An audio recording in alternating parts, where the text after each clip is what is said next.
Blog Talk Radio. Alternative facts.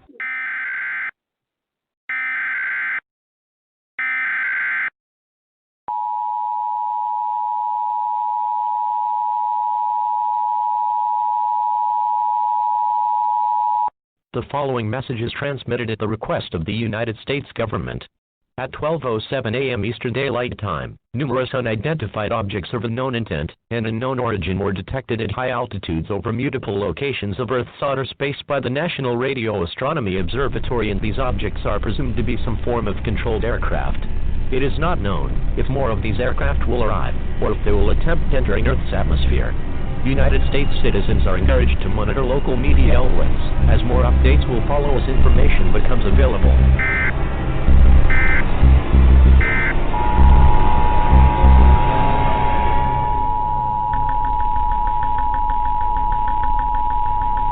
The following message is transmitted at the request of the United States government. Attacks by the undead have been reported in several states across the country. The dead are rising from their graves and are attacking the human race.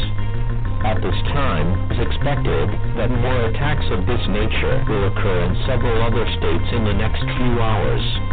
The intent behind their attack is unknown at this time. He has been observed that a bike or exchange of fluids is a method of transmission. This is an extremely dangerous situation if they crave the taste of human flesh. It is not known whether this event will last for hours, days, or even longer. Stay calm, as authorities have been dispatched to deal with these creatures. An all-clear siren will be sounded when this situation is under control.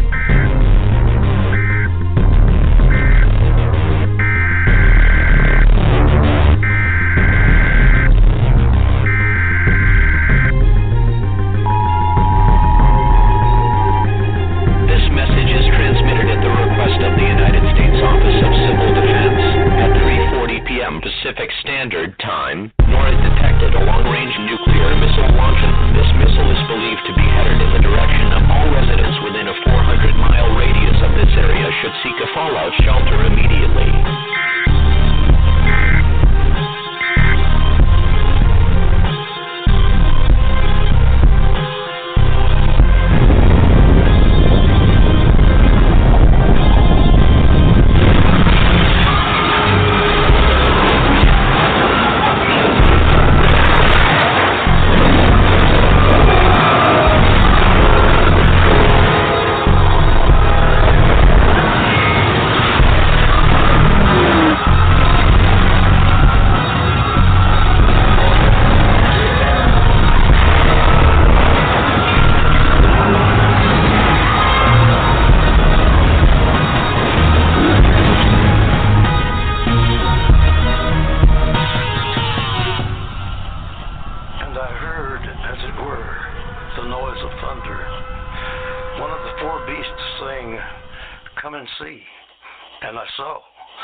Welcome to Within the Chaos with your host, Rodney, the Viking Shortridge. I want to give a big old shout out to the Facebook paranormal groups that allow us to post our shows on their pages and helping us to get the word out about all of our guests. If anyone would like to speak to Black Diamond Paranormal Society, BDPS, to discuss your paranormal questions or issues, go to our website at blackdiamondps.org or email blackdiamondps@yahoo.com. As always, our services are free. Good evening, everyone, and thank you for joining us tonight. You can listen in by calling 516-387-1922, or you can go to the Vibe Radio Network website at blogtalkradio.com/Vibe Radio Network. For deep within the heart of the Appalachian Mountains, I'd like to welcome everyone and thank you for listening to Within the Chaos. My name is Rodney Shortridge, and I'll be your host tonight. First off, I'd like to give a shout out to my cousins up in Ohio, Jennifer and Joe Shortridge of 222 Paranormal. If you get a chance, check out their talk show. You can find them on Facebook under 222 Paranormal. Well, tonight our special guest is Keith Linder. Keith is an IT professional. Excuse me. We'll be discussing the demons in Seattle, the Bothell House, or Hell House, sorry. I went and got my shots yesterday in my eyes, so everybody please forgive me. I'm a little blurry on what I'm trying to read. So hang with me tonight. Paranormal. We're going to be talking about paranormal and poltergeist in this house. Real quick, I'd like to, we came, up against another grim milestone with 114,000 dead from the COVID-19 and over 2 million that have caught it, had it, or living with it right now. I know a lot of people out there don't believe it's real. Well, hope you don't get it. Also, to the doctors and nurses and first responders that are fighting this virus, keep up the good work. I know it's hard, and I've heard and seen how people, y'all were heroes and now you're not. So America is screwed in the head right now. And also, they laid George Floyd to rest yesterday, and protesting around the world is still going on for like 16, 17, 18 days, something like that. And the only way we're going to change things is as long as we keep it up and let everybody know that, this has got to stop. But with that being said, let's go ahead and get Mr. Linder on here. Let me see here. Mr. Linder, I hope you can hear me. Thank you for joining us tonight. It's an honor to have you on, sir. Yeah, I can hear you. Can you hear me? Yes, sir. I hear you fine. Okay. Thanks for having me. Oh, you're welcome. Thank you for coming on.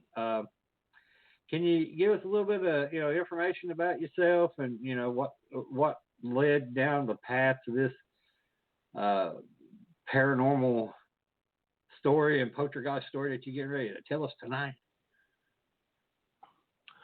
Yeah, sort of like what you mentioned in your intro.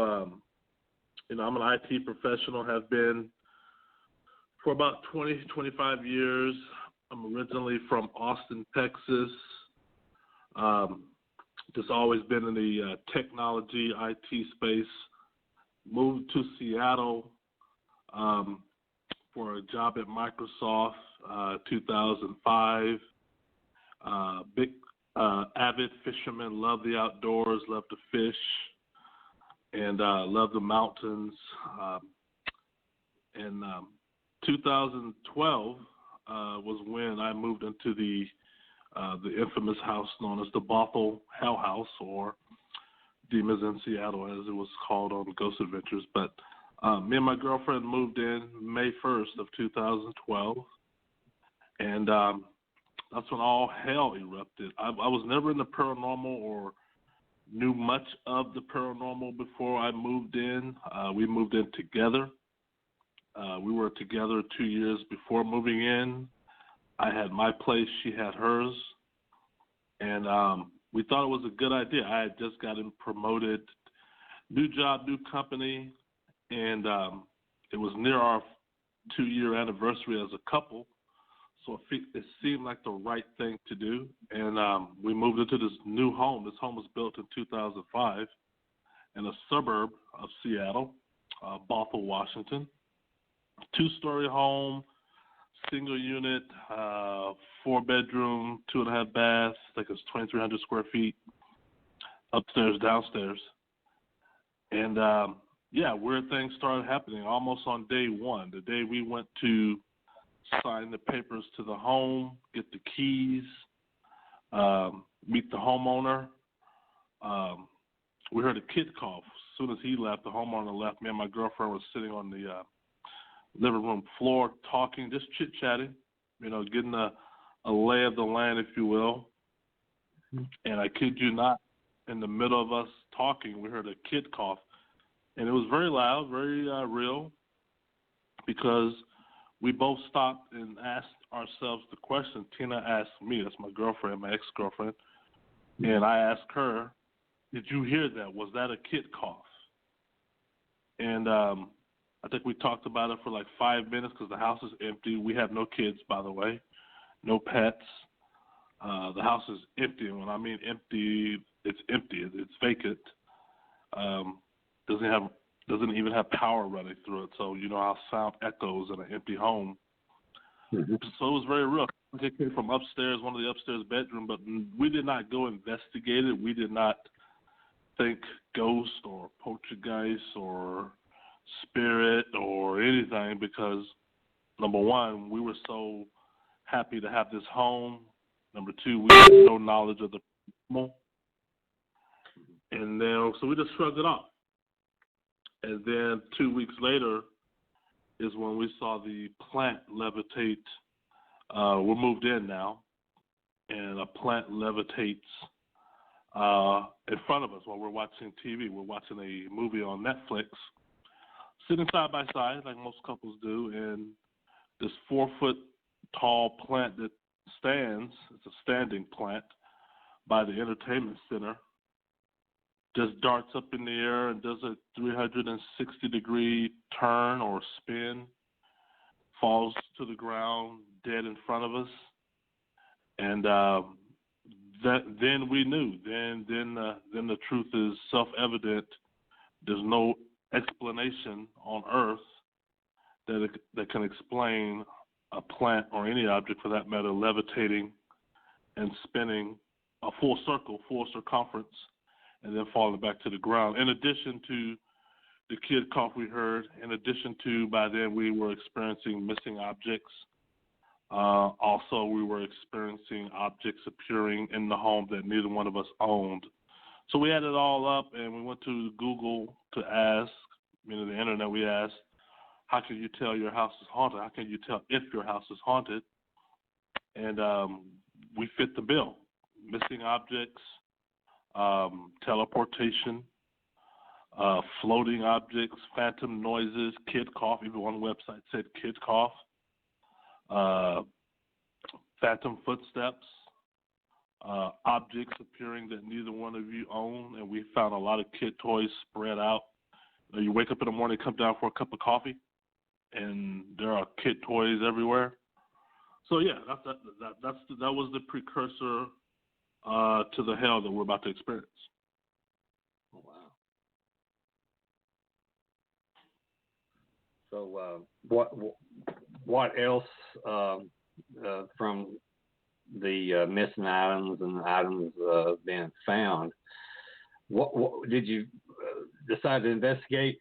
You know, maybe there were some deaths on the property. Did you find out anything like that, or maybe some deaths that was in the home before you moved in? Not right away. We're talking about a 4-year ordeal that we went through. The first thing we did after experiencing that was call the churches nearby to have the house blessed. Mm-hmm. And we found a few churches who came, and they blessed the house, and that seemed to quell the activity for a few days.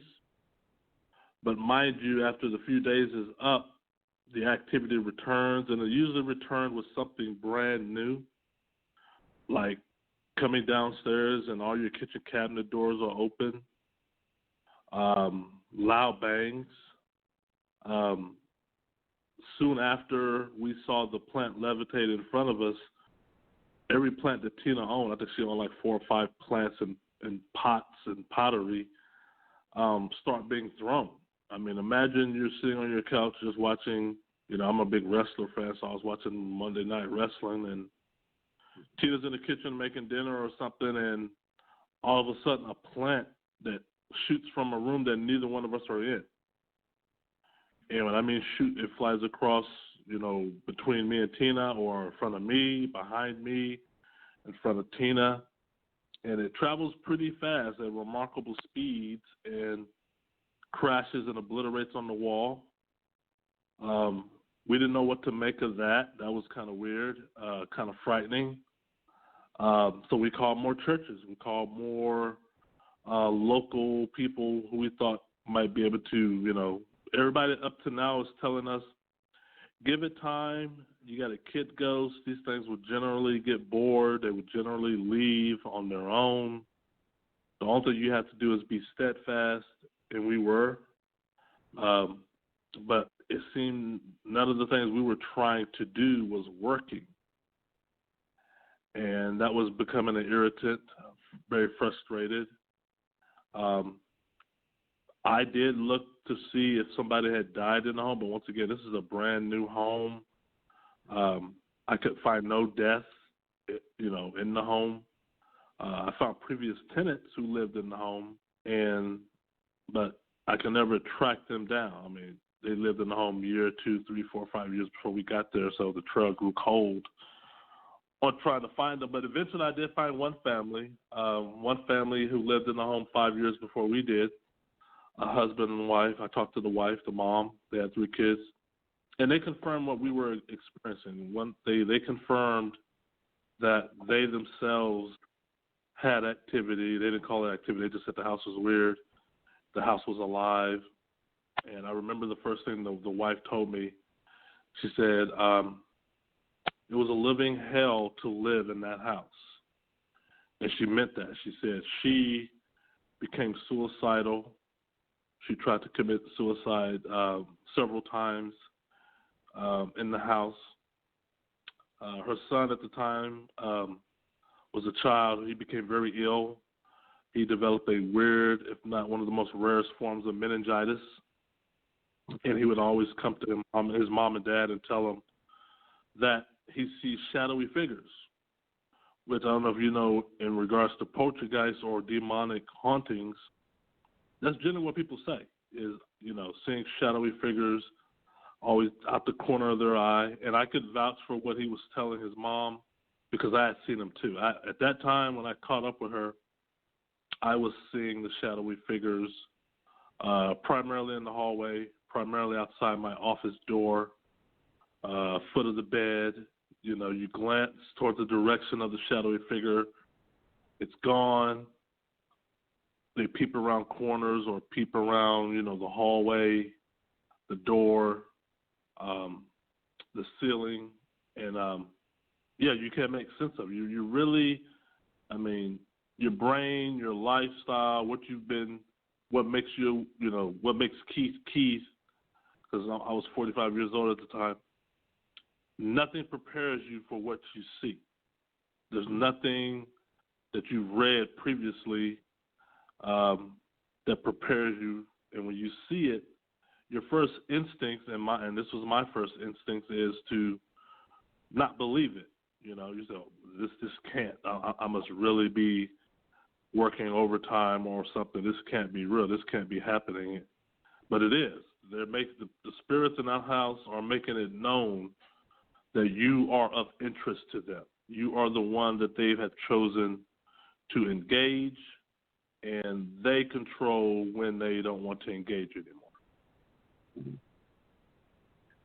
Well, what period of time did you decide to, reach for outside help as far as like a paranormal investigator to come in to maybe try to help you understand what's going on? That would be in 2014. Keep in mind, 2012 is the year we moved in, May 2012. And we had a lot of activity in 2012. However, the activity we had in 2014 makes the activity we had in 2012 look like a walk in the park. Wow. On a scale of 1 to 5, what we had in 2012 would be 1.5 or 2. And that includes objects being thrown. That includes loud banging. I would say the most dangerous activity we had would be Tina's plants being thrown. I'm talking about 2012, and the loud banging, and door slams. And that happened a lot. Most people move just on that alone. Most people leave with that. We dug down and had the house blessed, and believe it or not, the activity died down and we had no activity for the entire 2013. Oh, wow. We had zero. So by November 2012, the activity came to an abrupt stop. And it's one of the weirdest things ever because you can have like a tremendous amount of activity on Tuesday night, 2012, and then when the activity subsided on Wednesday, nothing. It's almost like a twister. A twister comes in, F5 comes in, obliterates the town, right? The town's obliterated. Twister, dissipates. And by the time the first responders get there, they see the devastation, right? But there's no evidence of what caused it because it's gone. It's gone. We know a tornado came in here, but it's gone. All we have left is the aftermath. Mm-hmm. So that's what it was like in 2012. Tina's plants are all gone. Things that went missing never came back. I got a lot of kid toys I have nothing to do with or what to do with them because they're not mine. And that was it, Then 2013 came total quiet. But when 2014 rolled around, and by that I mean spring, March, April of 2014, on a scale of 1 to 5, that was a 5. That was a 10.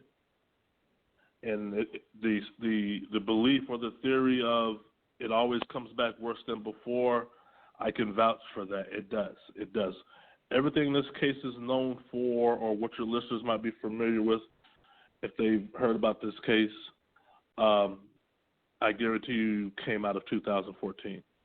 And so to answer your question about paranormal teams, that's when I reached out to paranormal teams because it was beyond the pale. It was beyond the expertise of the local churches. It was beyond the expertise of the Catholic Church. Because things are, we got fire now. Fire is being introduced. My poster caught fire.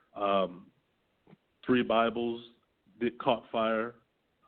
And so you got fire involved. You got the large objects being thrown. It's everything we experienced in 2012 plus the new stuff we experienced in 2014. It's just a pile on. So the local paranormal teams, the first one, No Bull Paranormal, Jennifer Matson, she was on the Demons in Seattle episode that she admitted, and it was true, her sage stick did catch on fire by itself. So she was a local paranormal team, and she witnessed phenomena. Her team did witness phenomena. To her credit, and I'll always be in debt to her for the simple fact that she, unlike most paranormal teams, admitted to me and Tina they've exhausted everything that they can do. I've had paranormal teams who have ego or willingness to still be a witness to the phenomena don't want to admit where they've exhausted all their means. And trust me, when you're just making it up as you go, the spirits in our home made matters worse. Mm-hmm. They could tell an amateur, they could tell an enthusiast, somebody who's just, they saw a TV show and they're walking in the home because they're based on their investigation on what they saw on the TV show, but they have no experience. It's trial and error, and let's just see what sticks. Mm-hmm. And that ratchets it up the activity. At least it did in our house. Hmm.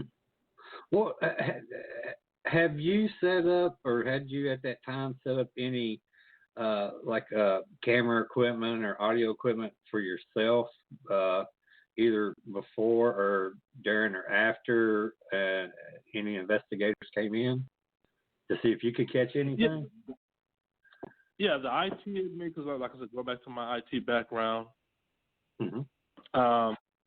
When the activity came back with a vengeance, I was advised by both friends, family, and paranormal teams to set up cameras, set up monitoring devices. I was already entertaining that idea anyway, but everybody suggested it, so why not? Yeah, I set up surveillance. I put cameras in every room. As horrible as the phenomena is, it's also interesting. It's very interesting, almost to the point of being exhilarating, because, like I said, nothing in your life prepares you to see that. What you're seeing runs in contradiction to what you're taught. Mm-hmm. So if I see a couch levitate or slide across the room, not too many people are going to believe me unless I can reproduce that on video. You know, they're just like, okay, Keith, you might have saw that wrong. So, yeah, I put monitoring equipment before paranormal teams came in. However, and I did not know this because, once again, I had no knowledge of the paranormal before this started happening. In poltergeist cases, and this was later classified as a poltergeist haunting, that type of attention, that type of electronic surveillance, when you really don't know what it is you're trying to figure out or chase, can ratchet it up the activity, and it did. You can make yourself a target because now you've given the poltergeist more toys. You know, now he has, or it has, cameras, my cameras, and it would reboot them, it would unplug them, it would steal them. I have cameras missing to this day. It would remove the SD card out of them.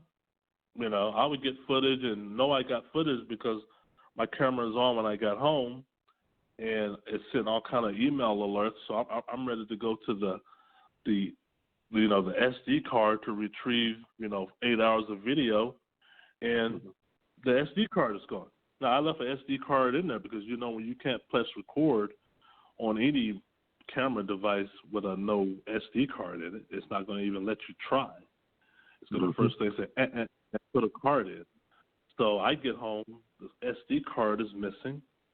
So that's frustrating. And then you go buy more cameras because it's disabling them. It's turning them upside down. I've had cameras facing the wall. I've had cameras reboot. My cameras, all of them, you have to use a password just to even log into them. And the password's been changed. I didn't change the password. Only I know it. And the password's been changed. So now we're dealing with something intelligent. We're dealing with something that's not only, a trickster, but it's also intelligent. It's also observant. It's trying to tell you that you're not going to catch me or film me unless it wants you to. And by that I mean I did get phenomena on video. Of course, it's not conclusive, but it's pretty good. In addition to all the other events taking place, and it fits within the norm of poltergeist activity, the phenomena that I did capture on video, but it's not a Nobel Prize piece. So I brought cameras in. Paranormal teams brought cameras in. Almost every paranormal team who came to our house had their equipment manipulated. Well, seeing how that you and all the other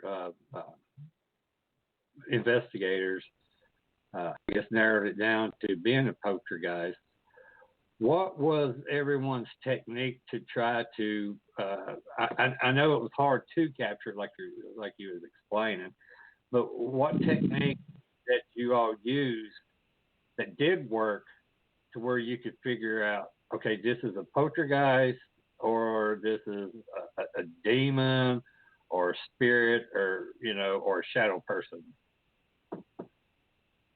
Well, it's not so much the evidence that determines if it's a poltergeist. It's the phenomena that me, Tina, friends who witnessed the phenomena, next door neighbors who witnessed the phenomena, who after being interviewed, poltergeists have a characteristic. The term poltergeist basically means noisy ghost. Mm-hmm. And there's thousands of poltergeist cases throughout history, and they all have primarily 5 to 10 identical characteristics. Objects thrown, loud banging, disappearing or reappearing of objects, phantom footsteps, continuous knocking noises have been reported, water puddle appearances, and we had that, fire, we had a lot of that, and wall writings, and we had that. I mean, we had all of that. Those are typical poltergeist characteristics. The evidence that the paranormal teams are primarily getting are anomaly evidence. They're picking up an anomaly on EMF. In regards to EVP, they're picking up voices, unexplained voices, Class A, Class B EVP with their recording devices. A lot of the EVPs that were captured in the Bothell House were not one-word EVPs like you often see on television shows. No, these were conversations. You would have a listening device, and upon review, you can see or hear the voices, their conversations, and they're contextual EVPs.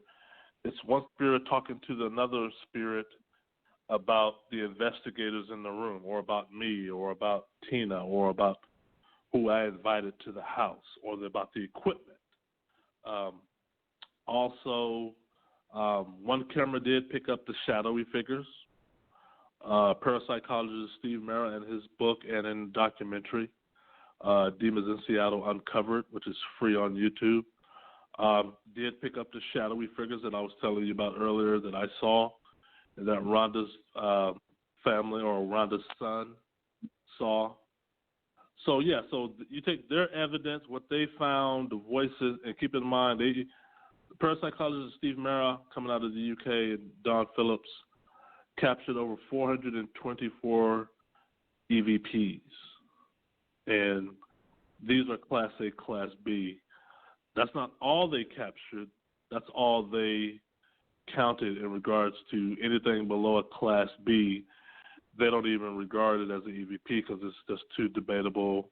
However, the Class A and the Class Bs are good quality and generally can be accepted when reviewed by others. So there's no guesswork there. And they also witnessed phenomena with their own eyes. Steve and Dawn witnessed a ball, like a beach ball size plastic air-filled, go through a table. They witnessed loud banging. They witnessed door slamming. Like I said, going back to the EMF, when they did EMF sweeps, they picked up irregularities there. They put motion sensors on my bed. And when they sealed off the room, the motion sensors went off. And when they responded to the room, removed the do not enter tape. The motion sensors are on the floor. And they were not prior to taping off the room. They were under the mattress. So those are good pieces of evidence, and they sort of, in a long story short, substantiate what I've been saying, or what me and Tina have been saying. There's something here. There's noise. There's footsteps. We got fire. Keep in mind, when I had fires, the Bothell department responded. They came and responded and could not determine root cause.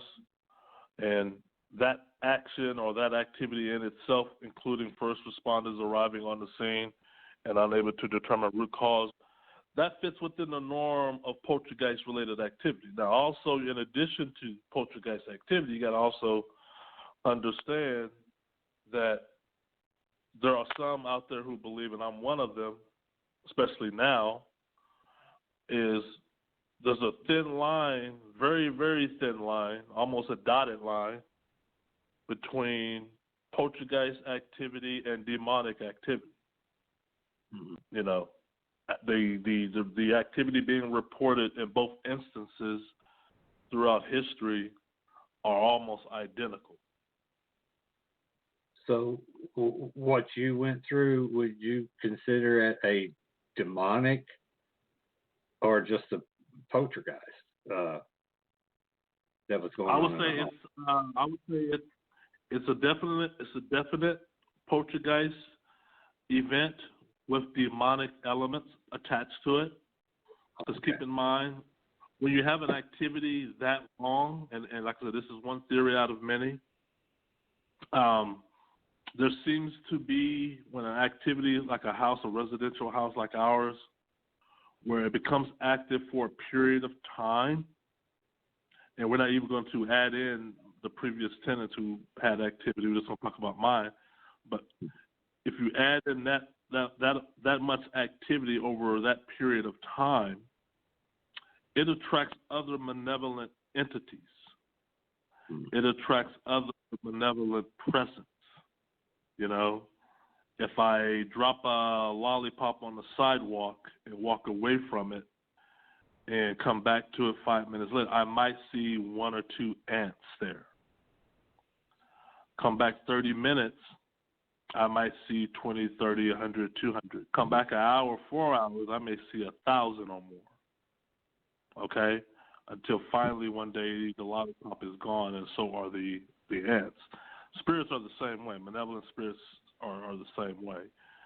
The more darkness comes, because keep in mind, me and Tina are being affected by the activity. We're now in the eye of the storm, and there becomes a time during our ordeal, and this is why we're not together now, where the spirits turn us against each other, where we're now sleep deprived, uncertainty sets in, frustration sets in, aggravation. We're finger pointing at each other. Oh, it's your fault. Oh, it's your fault. You know, all that. All that the spirit uses to ratchet up more activity. You know, so yeah, I would definitely say poltergeist with elements of demonic activity. Yes. Well, were you or Tina either one physically attacked, or was it just, you know, the elements of stuff being moved, the sounds of footsteps, and, you know, the sights of stuff levitating and burning? Anything physical to you two? Yeah, Tina was scratched. There was a series of mornings where Tina would wake up, and it's the weirdest thing ever, of having these scratches on both her arms. Day one, meaning the first time it happened, she would have 3 scratches on left and right arm. Just 3 razor-thin scratches, very noticeable. And it was weird because she said she would tell the scratch. You see the scratches, but you don't feel it the moment it happens. Like if I want to scratch myself right now, I would feel it. I would feel it from beginning to end. These scratches you don't notice or feel, but they're already there. It's like it happens and then it's there. It's the weirdest thing ever, and that was very frightening because by then we had seen so much. Paranormal teams are at their wits' end, and our biggest fear while living in that house is, okay, when are they going to start attacking us physically? A few days after that, I think it was the next morning, Tina comes running out of the shower. Now she has more scratches on both left and right arm and left and right thigh. 3 scratches on all her limbs.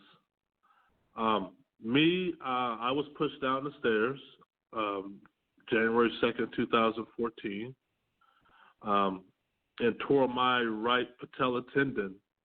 I did not know at the time that the spirits did that. It was a weird fall, I admit that, but I was not attributing it to the spirits up until when the UK guys came to my home, and then during an EVP session, they asked the spirits specifically, did you push Keith down the stairs? And the answer they got was, we pushed Keith down the stairs. They used the word we. They said, we pushed Keith down the stairs. So that was very unnerving.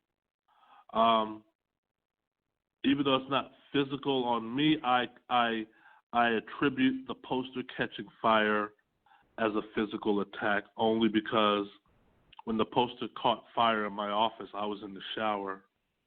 And when I went to my front door, I ran downstairs after the fire alarms went off, and the front door wouldn't open. It was open a few seconds before I got there because I saw up on my upstairs landing the door open and slammed shut. Nobody came through, nobody went out. It just opened and slammed shut. I thought there was an intruder in the house. I thought I would give chase. And when I got to the door, it was like it was cement shut. I could not move it. I could not open it. It would not budge. And I found out soon after that it was not the house that was under attack. It was me. Oh, wow. Well, you said earlier about the EVPs where they were speaking to each other, the spirits. What were they saying? I mean, were they self-aware that they knew that they were dead? Or did they know that and just was talking about maybe conspiring against you all and the house? Well, the EVPs we caught, I would say they did not know they were dead. They knew they were alive because they were definitely talking about conspiring. We got EVPs where they are talking amongst themselves about stealing the investigators' electronic equipment. You got them dead to rights on that. They're having a conversation almost like a rock, paper, scissors, who's going to do it, you or me. They're having a conversation. And just so your listeners are clear, everything I've said so far is easily verifiable on my YouTube channel. The EVPs are all on my YouTube channel. The conversations back and forth are all on my YouTube channel. This is the evidence the paranormal teams gave me. I uploaded it to my YouTube channel.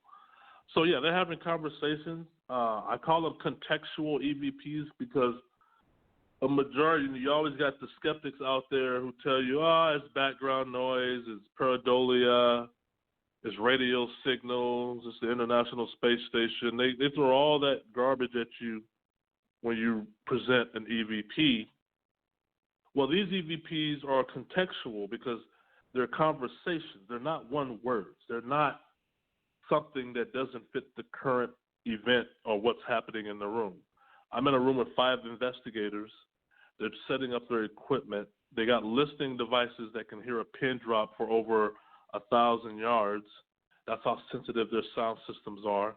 And these sound systems are continuously running.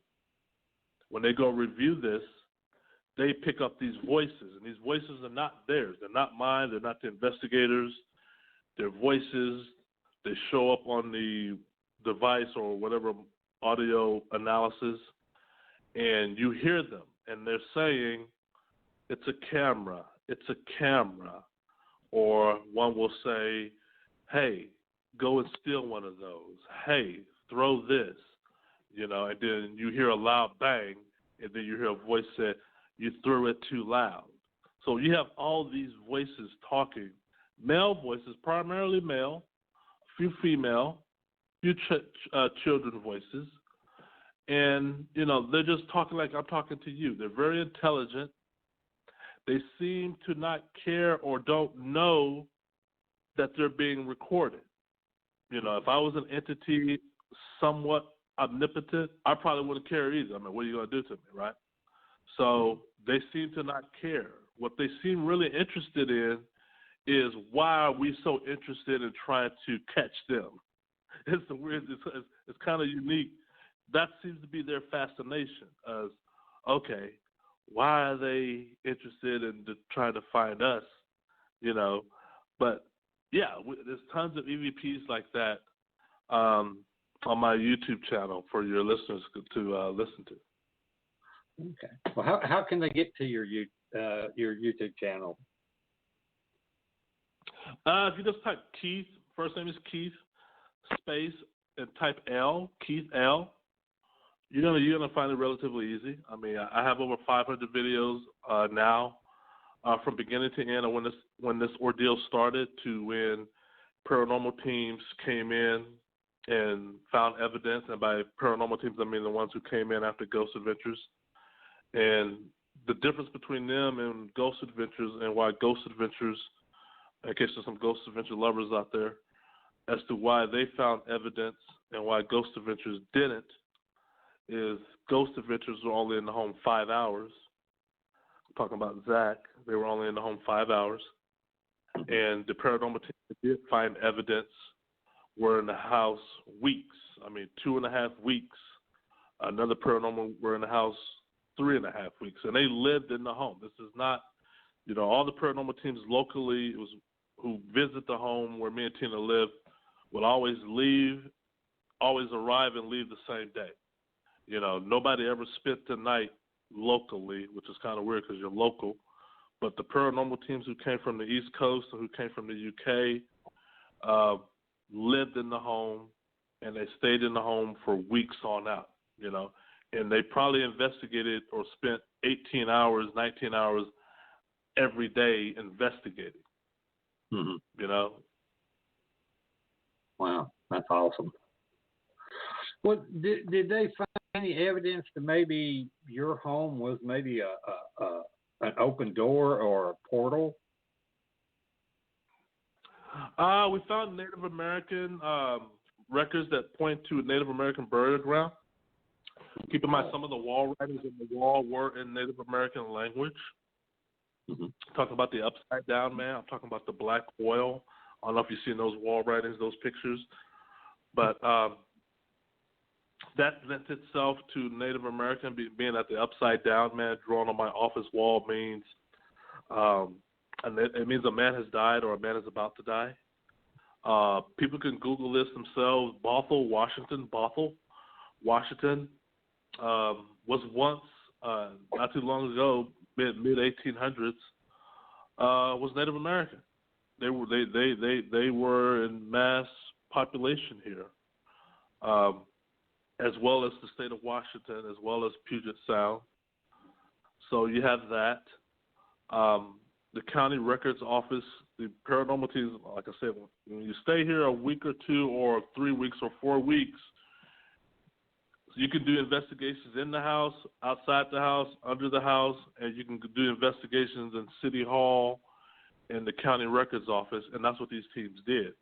What often gets overlooked about paranormal research is it's not always investigating inside the house. Sometimes you got to go into the library and review microfilm, review history.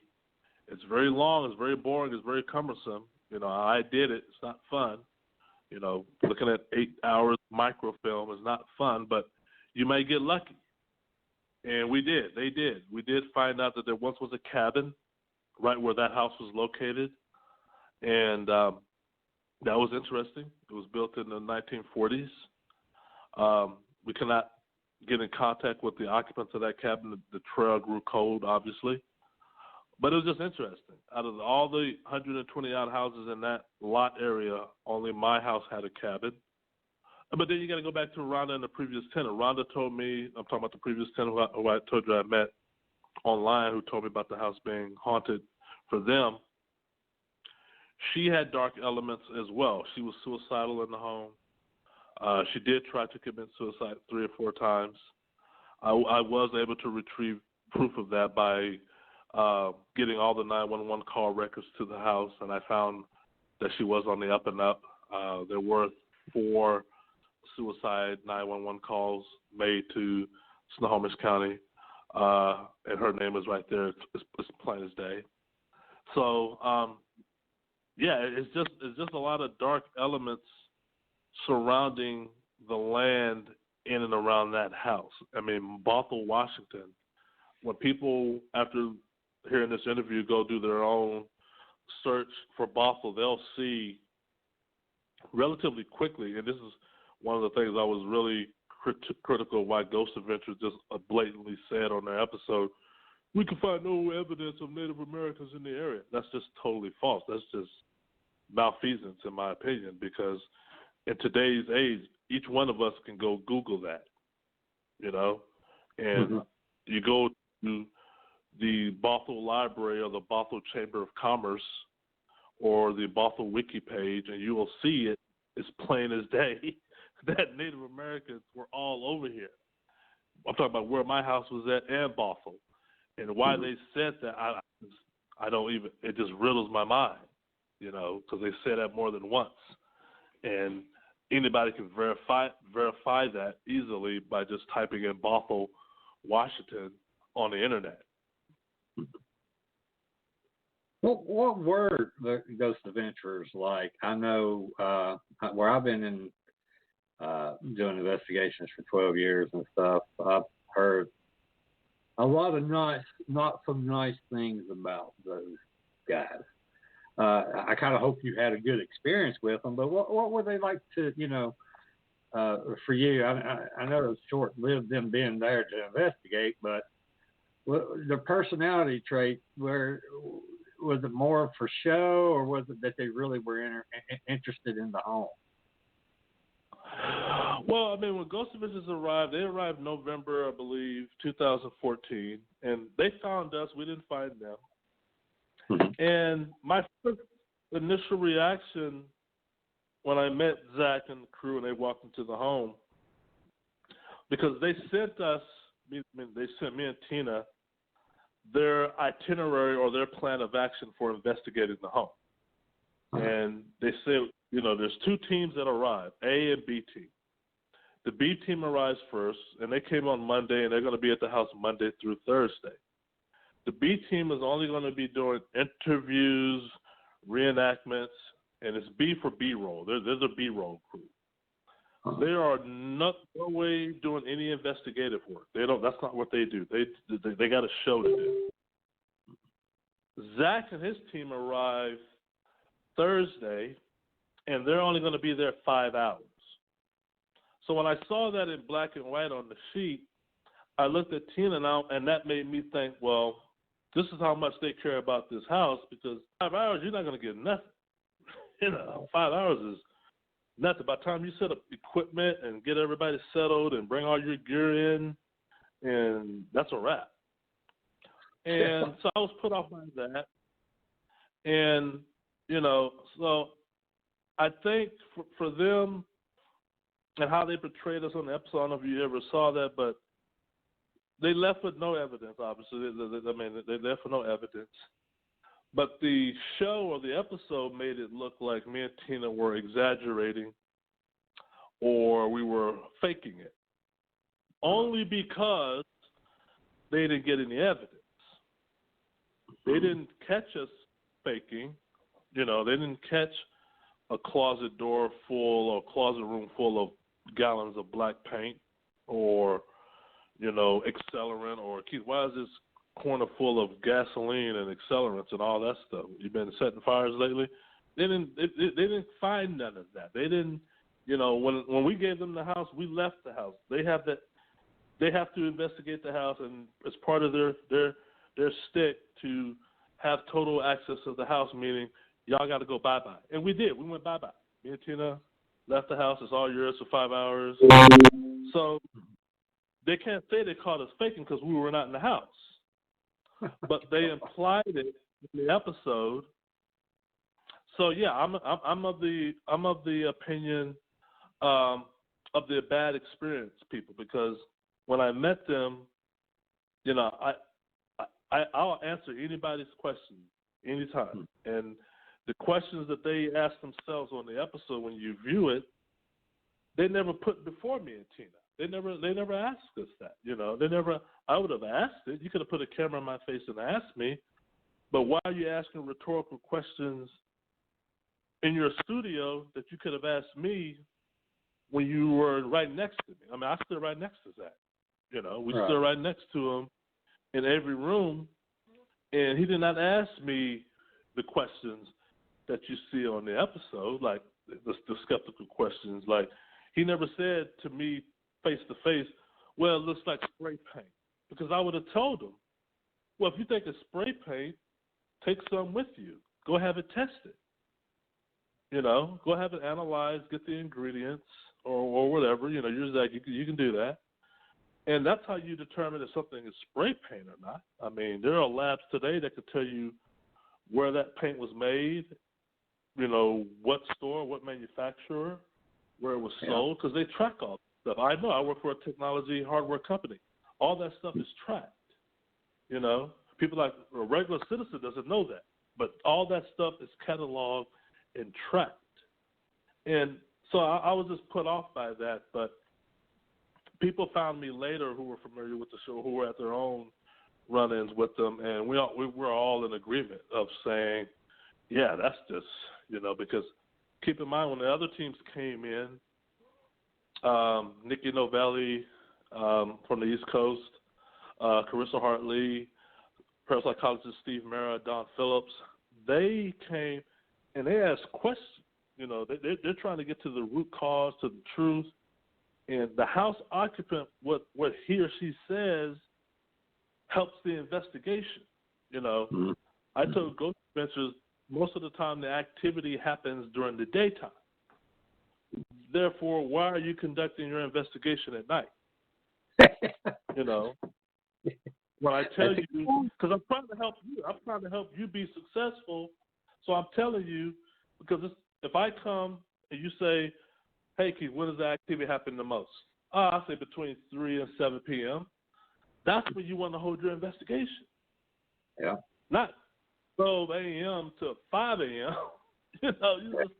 I'm like, because we never had activity during those times, so I don't know if that's going to happen. I can't speak to that. But we were viewed as wrong for them not finding evidence. So what's your opinion about all these other paranormal shows?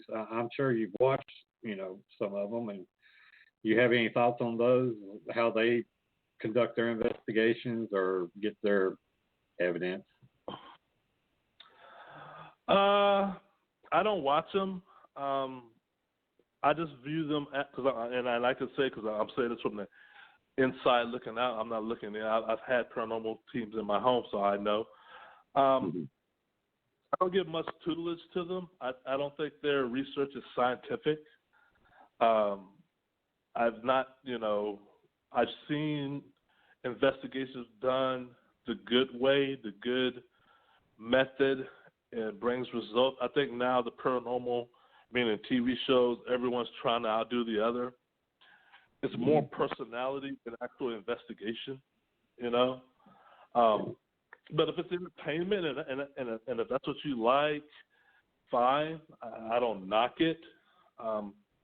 If you want to learn from it, meaning learn the things that they do right, go for it. I would not ever tell anybody to base everything on what they see on TV, because that's TV. And if you go into a house in your respective town or city or state saying, oh, I'm going to go into this house and I'm going to mimic what I saw Dead Files do, or I'm going to mimic what I saw so-and-so do, you have to understand the spirits don't care about what you watch on TV. Yeah. They don't care where you got your lessons learned from Travel Channel or anything like that. These are spirits, and if you come across one that's malevolent and just totally tyrannical, and I hope you never do, but if you come across one, they're not going to forgive your lack of knowledge. And they might not necessarily take it out on you, but they might take it out on the people that you're supposed to be there to help. And that's my biggest gripe is you put the house occupants in greater danger by arriving on the scene trying to copy what you see on TV, because that's just television. These paranormal shows should be telling you a disclaimer: do not try this at home. That should be required at the bottom of every paranormal show, because I can tell you, people will come into our house and they got their black shirt and blue jeans and the flashlight and K2 meter, and they're running everywhere looking for the demon. They're like, demon, come out wherever you are. And I'm like, what? And that's dangerous. That's for the house occupants, for the people who live there. And some of them can also put themselves in harm's way. I mean, if you get a true angry spirit that's just outright mad and you come in with some of that stuff, they might follow you home. You know? Yeah, that's true. So, like I said, I'm having problems with seeing tonight. But in your opinion, what do you think a ghost could be, and why do you think spirits, still linger and not move on? There's a lot of theories behind that. I think, you get energy that gets trapped. Things just get trapped. I've noticed through my own research the most historical poltergeist cases on record involve instances where the person died violently. There was some sort of mass tragedy, abrupt tragedy, almost like your life was cut short, and, or there was chaos, there was anger, chaos prior to your death. And some spirits, or I guess after that, after they've died, feel they got unfinished business.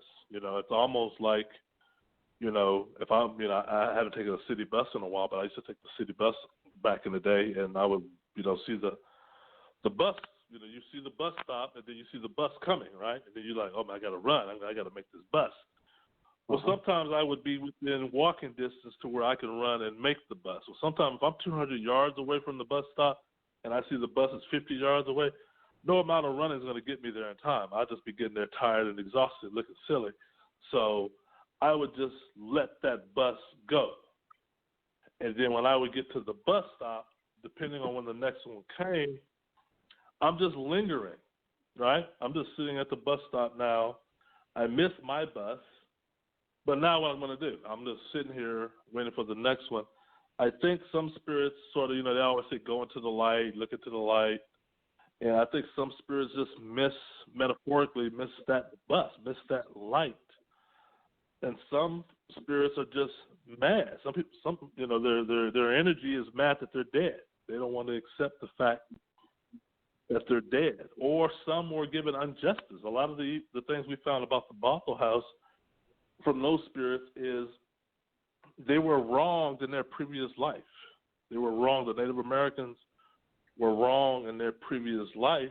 Therefore, now that they are eternal, they're going to raise hell. There's no compunction now. It's time for comeuppance, and they made it known. They were wronged. They view their ancestors were wronged, and the fact that me and Tina come waltzing in there with we can have the purest intentions doesn't mean nothing. It's not personal, but it's personal. You know what I mean? So that's how malevolent spirits look at it. But there's all kind of there's all kind of categories we can go. There's so many, apparition, crisis apparition, living apparition, specters. We already talked about poltergeist. Talked about demons. You got your typical ghosts. You got your residual haunting. You got your intelligent haunting. It's all kind of variables that we're still trying to figure out.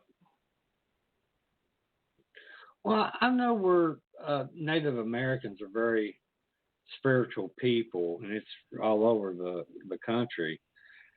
Do you think that they have a spiritual connection and able to understand life and death and how to communicate and move through the spiritual world different than anybody else? Oh yes, I think that's true, because they live close to the earth. They, and this is, like I said, this is easily verifiable through history, through what you learn growing up, is they have a more, how can I say, in-tuned, they seem to more dialed in with their surroundings. They seem more dialed in with nature. They seem more appreciative with life and death. You know, death to them is not necessarily something to fear. I mean, you don't go out there and look for it, but it's not necessarily something to fear. You know, in our world, we fear death, right? We fear death. You know, everything is health, eat right, live right, go get a physical, get a checkup, take this, take that, 8 hours of sleep, eat your vitamins, eat 3 meals a day, eat your breakfast. All that we're doing for one reason only, to stay alive. You know, that's what we call that. Get a checkup, take this medicine, Native Americans, they don't fear death, they welcome it, you know, and they appreciate all the life around them, you know, the tree, the mountain, the fish, the owl, the wolf, the cougar, you know, all that stuff. And all those things to them, and I believe it's probably true, are connected. We're all connected, you know. Whereas we grow up, you know, we're like, oh, man, okay, I got to get the TV, I got to get the 47 inch, I got to get the 55 inch, I got to get the the Wi-Fi, the Bluetooth, So, yeah, I think there's some truth to that. And I know since I moved here from Texas to Seattle, Pacific Northwest, and since I lived in that Bothell house, and since I did research on the Native Americans in this area, they valued all that extremely. They did not like the mass chopping down of trees in the Pacific Northwest, which built San Francisco, all the East Coast, Portland, Seattle. The mass chopping down of trees. I mean, once upon a time, there was zillions of them, you know, and they revered the tree. You know, it was weird. You know, like the Native Americans in the United States or in the central part of America revered the American buffalo. Well, these Native Americans here revered trees and salmon, right? The salmon they were very revered for.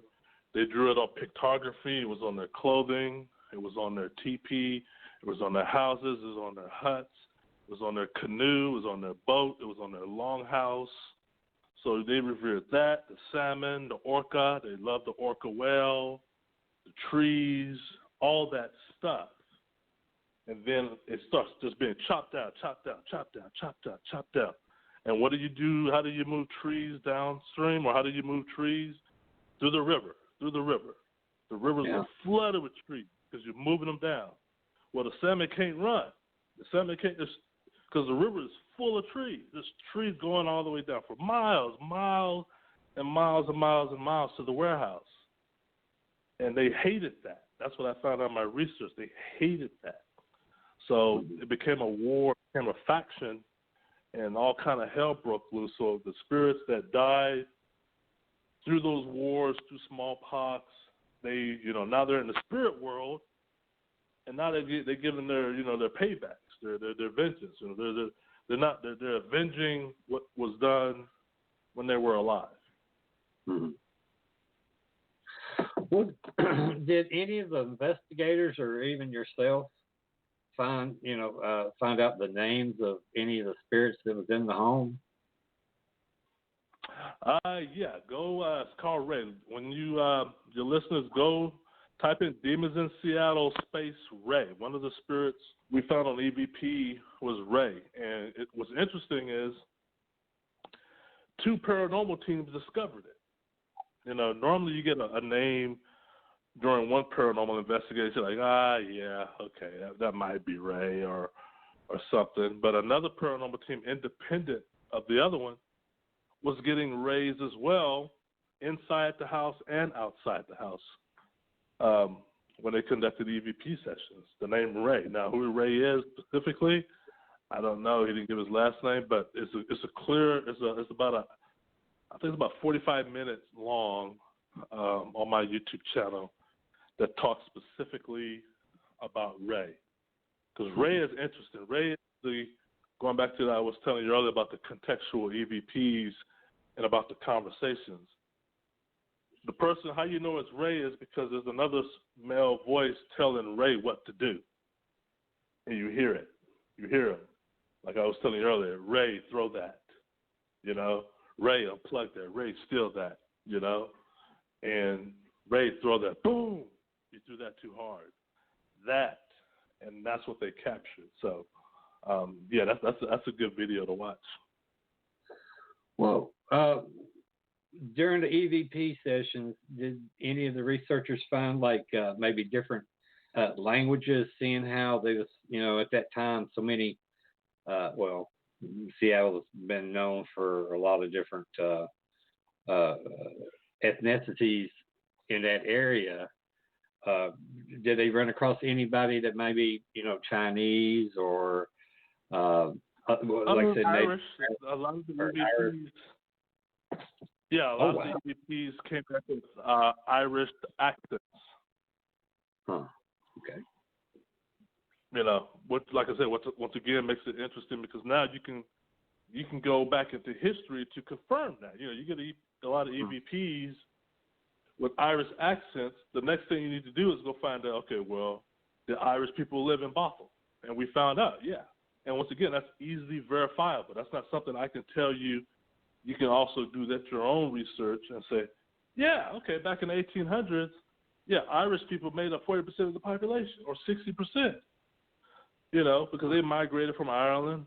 It was a mass exodus, a large population located in Bothell. And, yeah, and that's, like I said, the EVPs that we found, male, child, and female voice, were Irish accent. Oh, wow. See, I've got during investigations, I've got EVPs where they're an Irish accent or a Polish accent or something like that in this area. And what explains it is because of coal mining. You know, back in the 1800s, there's a lot of people from all over Europe came here to coal mines. Yeah, sure did. Yeah, a lot of Irish came up here to harvest, like I said, the trees, the wood, and the potato. It was a big potato boom back then, and the trees. And they found work. Work was plentiful. So they came here, brought their families. And like I said, they, like we live here right now, I mean, 200 years from now or whatever, you know, we'll be in the ground. People be like, well, who lived in this area? You know? Yeah. But like them, they had murders, they had robberies, houses fired, they had tragedy. You know, it was dangerous back then. It was more dangerous then than it is now. Chopping trees down is dangerous. You know? Yeah, I'm not good at it. Every time I try, I almost see one come back up on me. What, chopping the tree down? Yeah, every time I cut, I'm serious. I'll look at it and I go by everything my dad taught me, and I'm like, okay, and then I start cutting it in the wind, or either blow it or something will shift, and it starts coming back on me. So yeah, I don't do that. I hire somebody who knows what they're doing. Yeah, because once you chop it and it comes down, it's coming down. That's right. I'm not being a big old boy, but I ain't that big. I can't stop the tree from falling.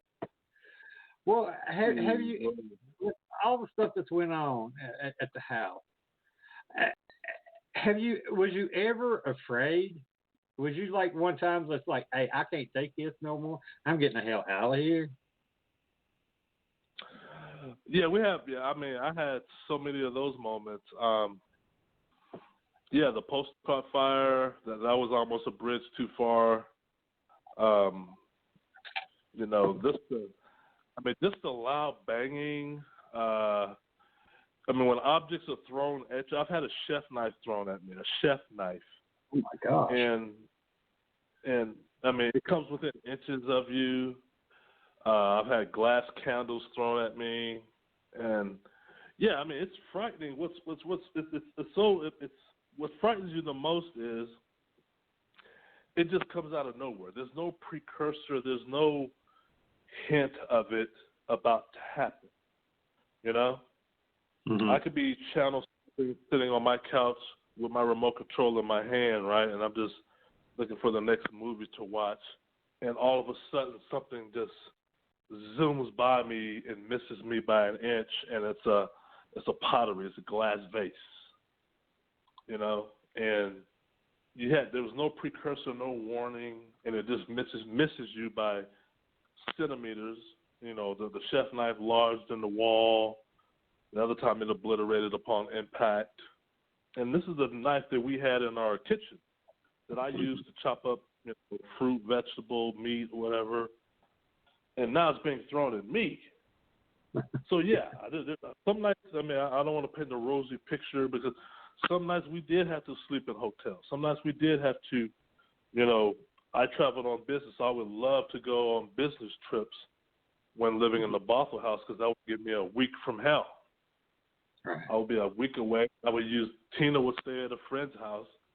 I would be in a hotel. And I was like, and sometimes I would thumb my nose. I probably shouldn't have done that. I would thumb my nose at the spirits before I left the house. I'm going out of town. Yeah. You know, that was probably not a good, smart thing to do. But you're frustrated, right? Right. And sure enough, they caught up with me. Then I started having activity while I'm traveling, you know, in my hotel room. You know, sheets yanked off the bed, tapping on the headboard, pillow yanked from under your head while you're sleeping, something scratching you down your shin of your feet and your ankles, something tugging at your toe, all that stuff. And, yeah, I mean, it's frightening because, you know, I mean, I drew what I saw with my naked eyes on paper, and that's on YouTube as well. And I'll tell anybody you can put, you know, burn me at the stake. I'll still tell you what I saw. I've seen them, okay? I've seen, and I have a face, I have a body to what was haunting us. I know what they look like, you know. They're about 1 foot tall.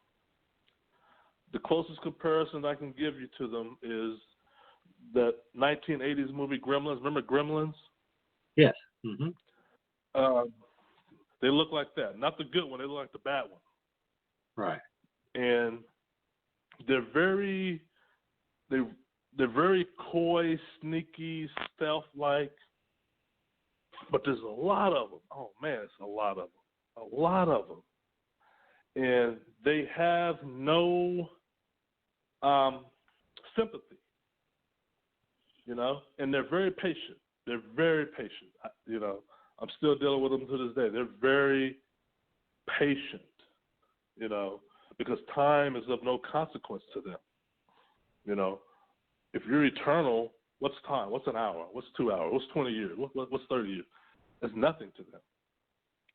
So they are just, I mean, and they work in tandem. It's like the best soccer team ever. You know, if these guys play soccer, they would win the World Cup every year because they are their teamwork is state of the art. You know, state of the art. There's no getting around it. You're not going to beat them at anything. Can they shift out of their reality into our reality? And be in physical form? Yes. Oh, yes. Oh, yeah. Yeah. Easy. Yeah, they can maneuver relatively easy in our environment, and they just, I mean, they walk on two legs, they crouch, and they see you. When you see them, it's because they want you to see them.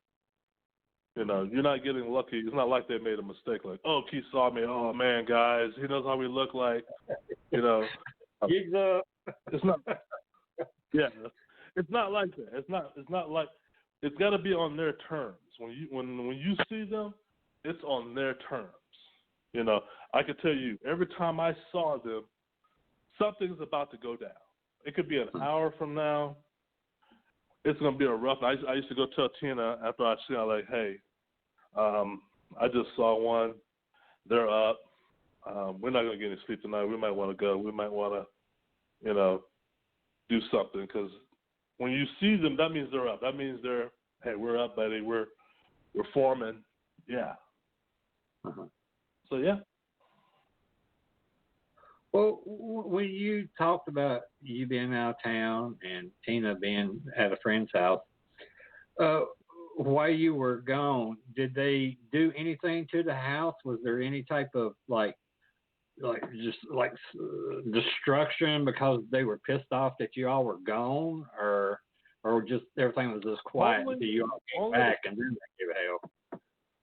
Only at work. We never came home to the house being attacked if we were on vacation or if we went to a hotel. I mean, they made us pay the price one day we went to a hotel because we were told, hey, if it gets too rough and you start feeling that energy build up, get a hotel, dude. Don't get out of there. Let the energy dissipate.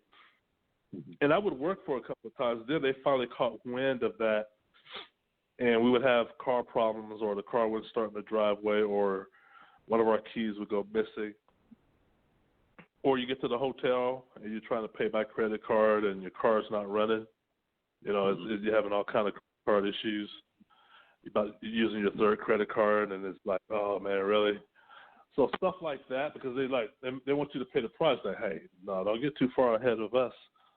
But they did destroy the house when we would be at work. We would be at work and come home. Like I said, I have motion equipment set up, so I would get email alerts whenever there was motion or sound detected at home.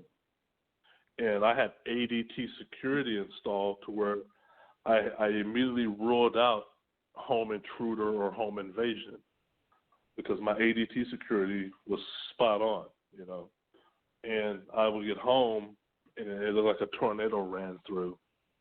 But like I said, when they put their show on the road of harassing me while I'm out traveling, no, they don't care about the house now because, like I said, they're just following me, And that happened a lot. That happened a lot, especially the latter part of 2014, all of 2015, and half of 2016. Well, what was the purpose, do you think, for them to torment you and Tina? Was it to gather strength for them to, I guess, acknowledge that they're alive, or some type of spiritually alive, or was it just for fun, or was it just to really, try to harm you all in some way? No, I going back to the spirits, the Native American spirits and the Irish settlers. These spirits' primary goal for us was they wanted me and Tina to kill each other or kill ourselves. Oh.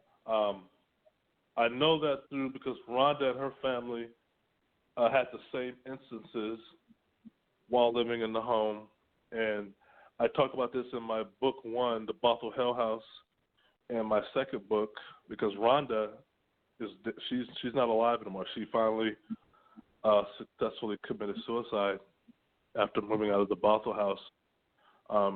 She was never right after that Bothell house. She was never right, and she complained of hearing voices, and the voices were constantly talking to her, and what they were telling her to do is kill herself. She wanted to die.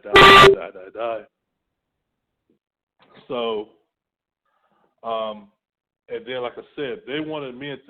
There becomes a time, like I said, going back to when you're tormenting people, and poltergeists do this well, is me and Tina are now at each other's throats. We're tired, we're frustrated, we're finger pointing, and we're arguing. We're arguing constantly. We're bickering over the smallest stuff, over the most trivial stuff, I would call her, she would call me, we're talking, we have a little debate back and forth, and the phone would hang up. Not because I hung up on her, not because she hung up on me.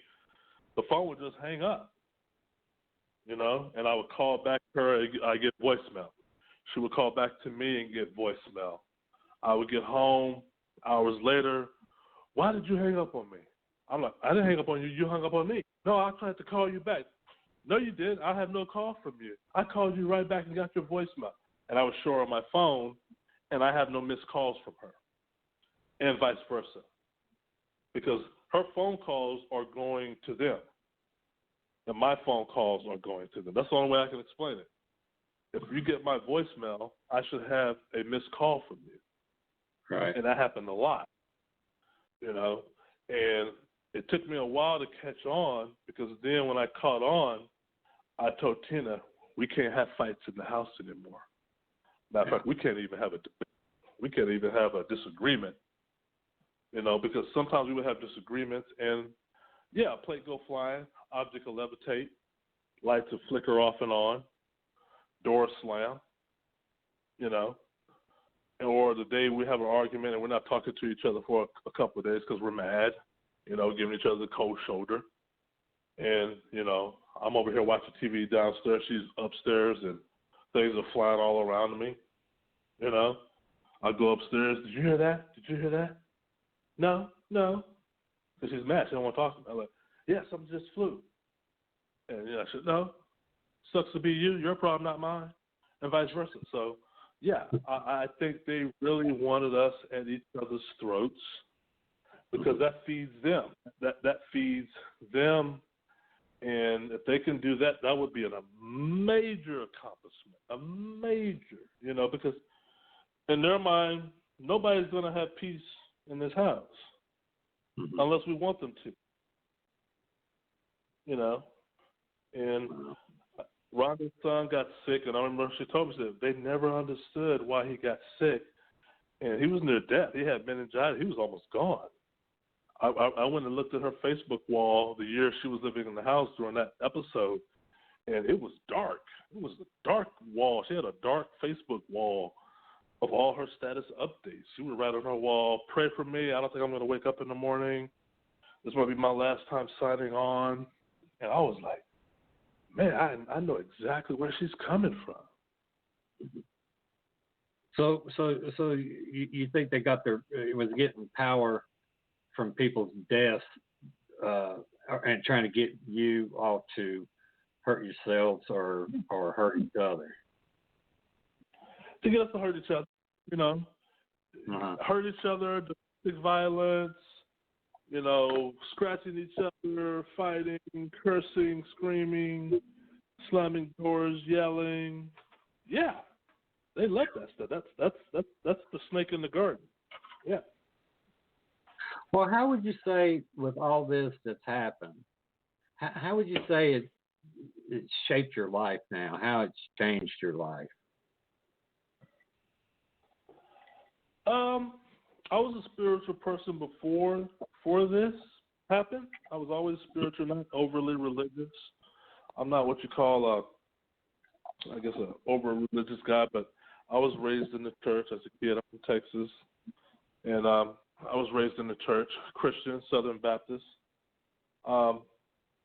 Grew up, went to college, opened my mind a little bit more, and so I just settled for being spiritual and left organized religion to itself. But I would say this has made me definitely understand that there is a life after this one. There is a life after this. Energy lives on. There's good and bad in that. So yeah, it gave me a new perspective. It gave me a new perspective about the universe, about society, about the history of Bothell, the history of Native Americans, the history of Irish settlers. I'm a firm believer now that spirits are real, minions are real, demons are real, poltergeists are real, benevolent spirits are real, whatever you want to call them, they're real. Hollywood could never do them justice. These paranormal shows could never do them justice. I always tell people when they ask me, I said, if these paranormal investigators, and I'm talking about all of them on these paranormal shows,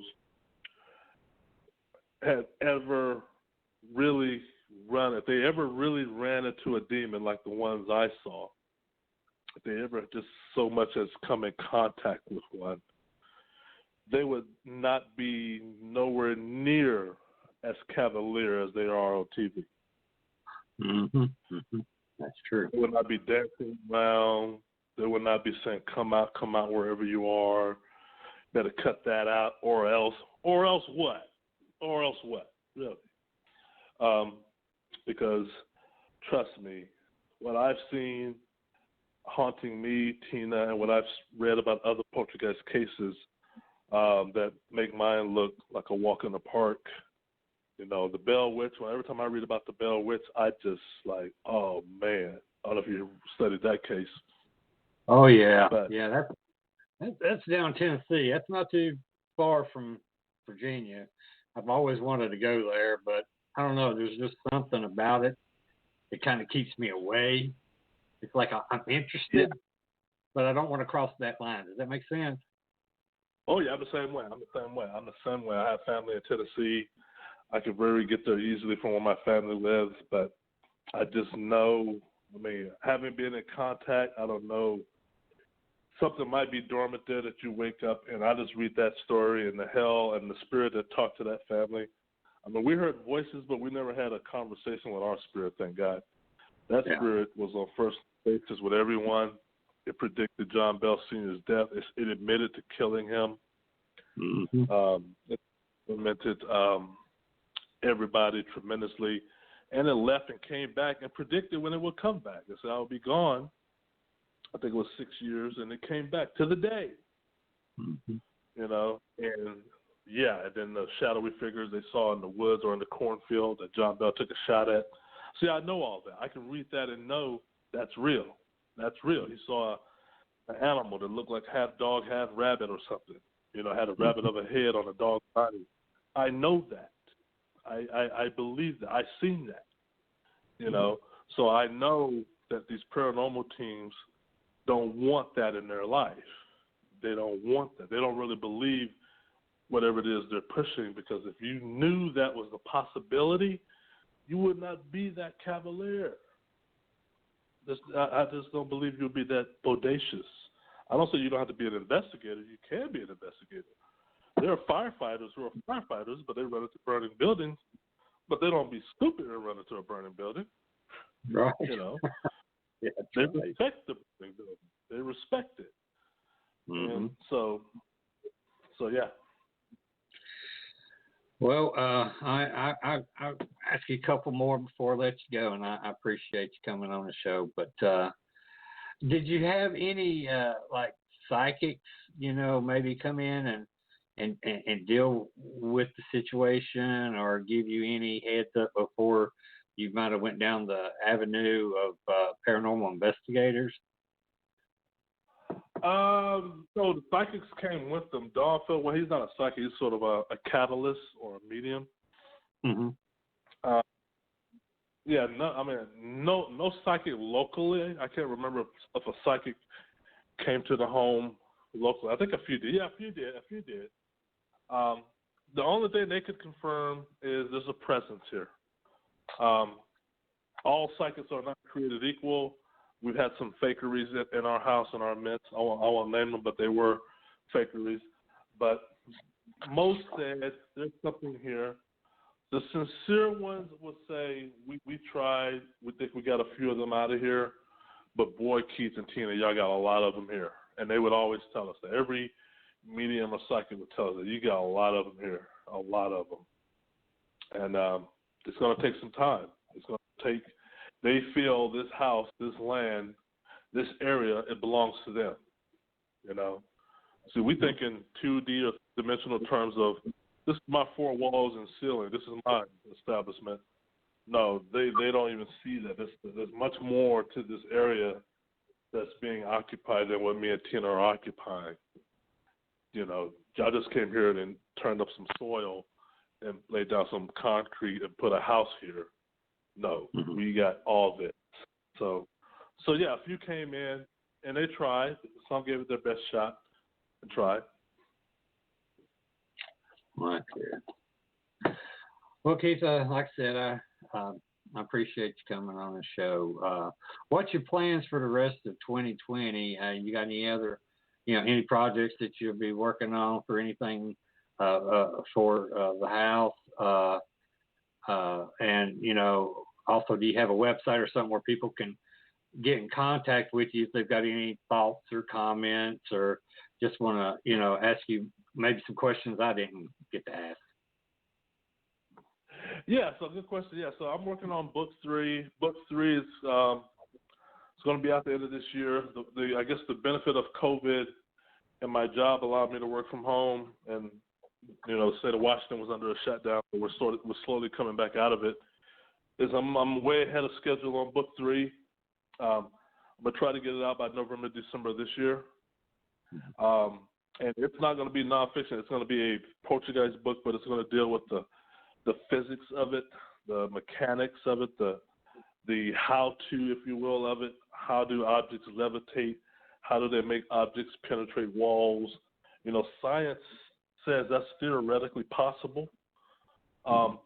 These spirits seem to have a knack or a talent for that, and they seem to be operating from other hidden dimensions right underneath us or above us. They can reach in and reach out anytime we want to. I always tell people, don't think that's a hard sell to believe. If you got an aquarium, reach into your aquarium and grab your fish. Grab it. Just grab it. That's how easy it is. That's how easy it is. You entered that fish's dimension. The fish doesn't know nothing about where you live. You came out of nowhere, reached in and grabbed it, pulled it out. These spirits can come in and out of our dimension like that. We're like, this is our aquarium, and they come in and out. They traverse in and out. So that's what book 3 is going to be about. I love questions, so if anybody wants to email me, they can email me at MacQDor, MacQDor.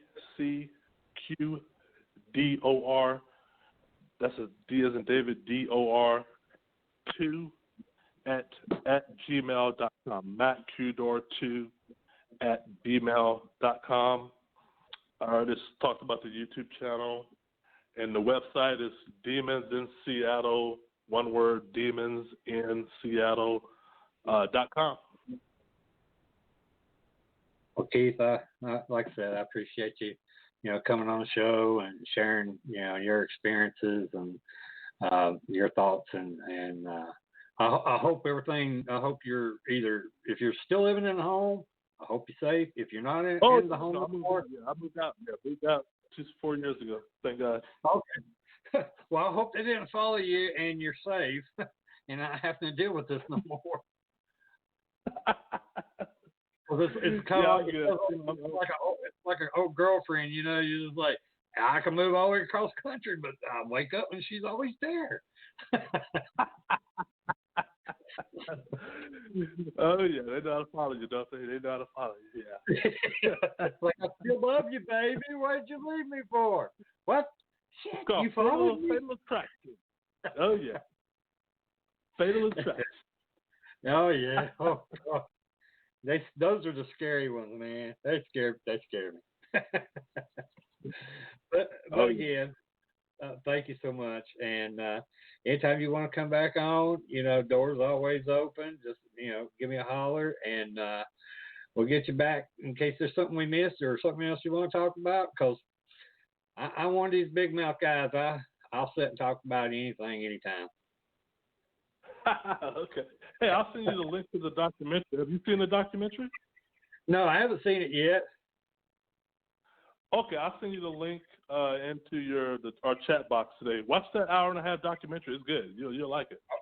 Okay, I sure will. Because I ain't got nothing planned for tomorrow. So, yeah, I'll watch it. Okay, it's good. It's about 1.5 hours, and it's free. It's on YouTube. I'll send you the link.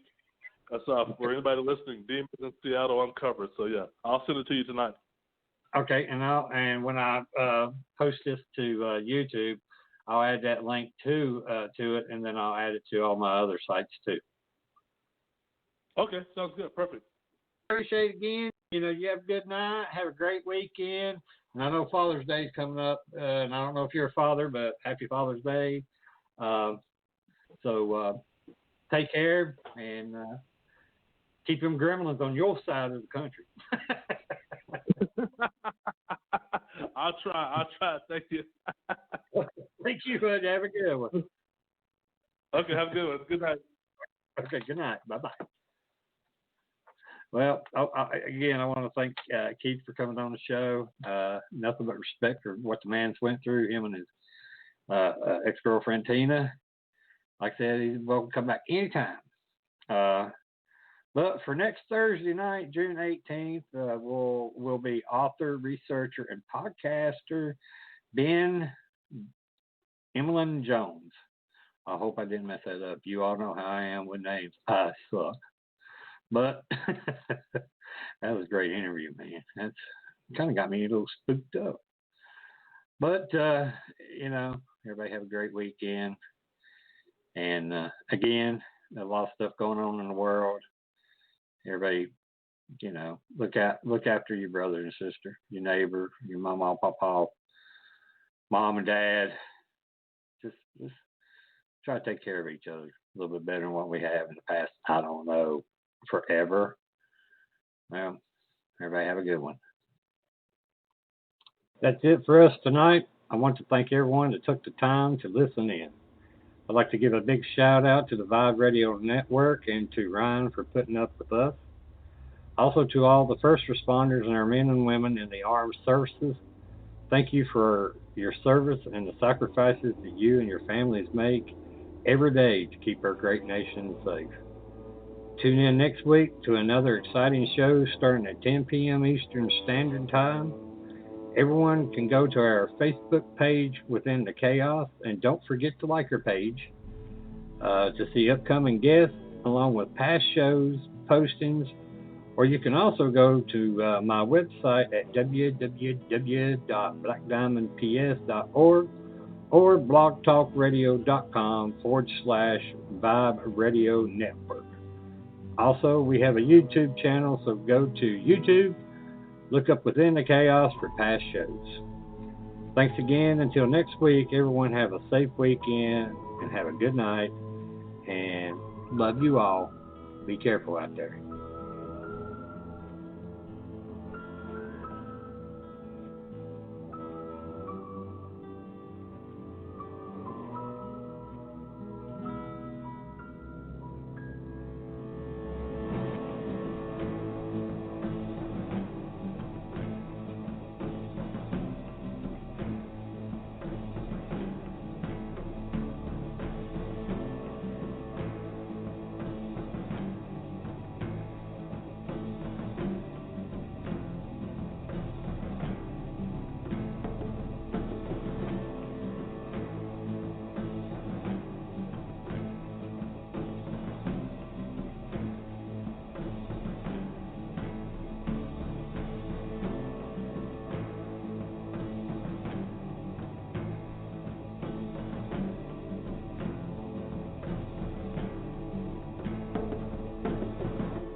I'm sorry, but I don't want to be an emperor. That's not my business. I don't want to rule or conquer anyone. I should like to help everyone if possible. Jew, Gentile, black man, white. We all want to help one another. Human beings are like that. We want to live by each other's happiness, not by each other's misery. We don't want to hate and despise one another. In this world, there's room for everyone, and the good earth is rich and can provide for everyone. The way of life can be free and beautiful, but we have lost the way. Greed has poisoned men's souls, has barricaded the world with hate, has goose-stepped us into misery and bloodshed. We have developed speed, but we have shut ourselves in.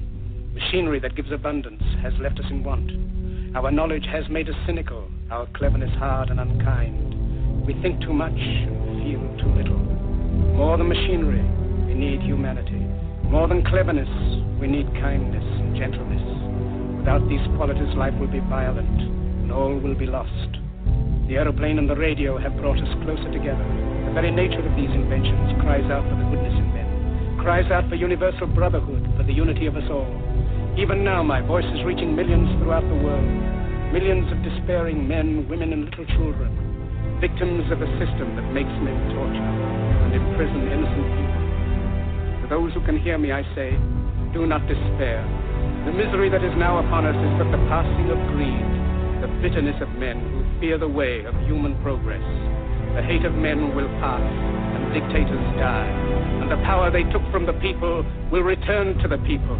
And so long as men die, liberty will never perish. Soldiers, don't give yourselves to brutes, men who despise you, enslave you, who regiment your lives, tell you what to do, what to think, or what to feel, who drill you, diet you, treat you like cattle, use you as cannon fodder. Don't give yourselves to these unnatural men, machine men with machine minds and machine hearts. You are not machines, you are not cattle, you are men. You have the love of humanity in your hearts. You don't hate, only the unloved hate, the unloved and the unnatural. Soldiers, don't fight for slavery, fight for liberty. In the 17th chapter of St. Luke it is written, the kingdom of God is within man, not one man nor a group of men, but in all men, in you. You, the people, have the power to create machines, the power to create happiness. You, the people, have the power to make this life free and beautiful, to make this life a wonderful adventure. Then in the name of democracy, let us use that power. Let us all unite. Let us fight for a new world, a decent world, that will give men a chance to work, that will give youth a future and old age a security. By the promise of these things, brutes have risen to power, but they lie. They do not fulfill that promise. They never will. Dictators free themselves, but they enslave the people. Now let us fight to fulfill that promise. Let us fight to free the world, to do away with national barriers, to do away with greed, with hate and intolerance. Let us fight for a world of reason, a world where science and progress will lead to all men's happiness. Soldiers, in the name of democracy, let us all unite!